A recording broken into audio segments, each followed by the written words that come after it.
Hey everyone, it's Lexi Swatt with the Game Day, and today I'm joined by my friend and colleague, the analytics capper. That's right, Albert Wen. Albert, how are you doing on this fine day? I'm doing awesome, Lexi. It's going to be an exciting topic today. We're talking about Chris Paul, the point god, CP3. Let's get with it.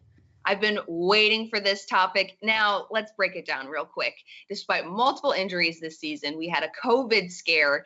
Chris Paul is now 3 wins away from winning his first ever NBA title, on top of this being his 16th season. Albert, how happy are you for Chris Paul?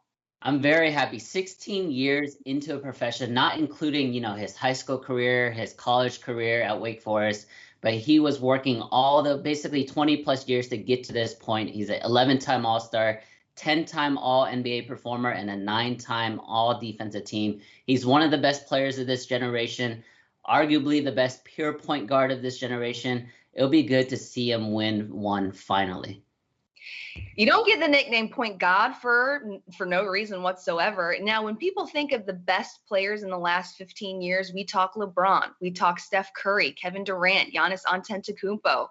Does Chris Paul deserve to be in this conversation?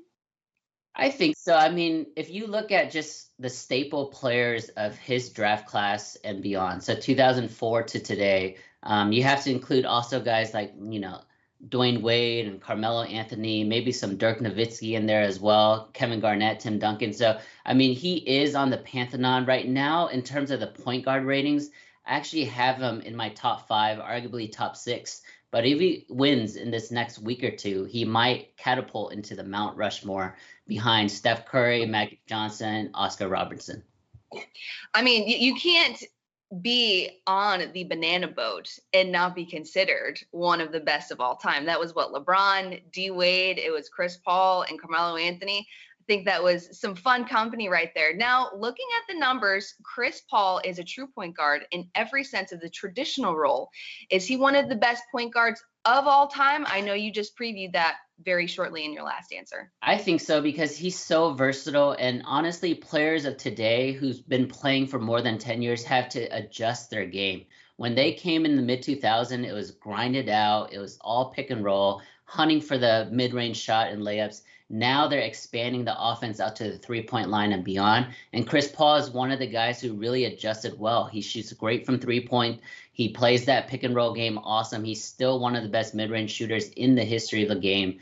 I think he's one of the best point guards. If he wins this title and wins an NBA Finals MVP, you got to give it to him as a top 4 point guard of all time.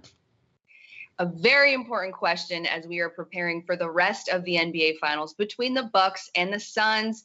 Albert, would this be Chris Paul's first ever title win? This is a tough question, Lexi, because this is mind versus heart, brain versus heart. Like, my mind says it's going to be the Suns. They are top to bottom the more versatile team. They played better throughout the season. I think the Suns are going to win. They do have Devin Booker, one of the best closing teams in the NBA, and also the best free throw shooting team in the history of the playoffs. But my heart actually wants Giannis. My heart actually wants Milwaukee. I think he's a great family man. He's doing it for his brothers, his family, his son. I want to cheer for a really long series. So at least give me a competitive 6 to 7 games. I don't care who wins, but I just want something that's dramatic and fun to watch. I'm right with you with a 6 or 7 game series. I think after this year, the last year and a half, we all deserve it. Chris Paul still featuring in his first NBA Finals, the Bucks and the Suns in the NBA Finals. This is Albert Wen, the analytics capper. I'm Lexi Swatt. And as always, stay locked in with the Game Day for all of your sports betting news and information.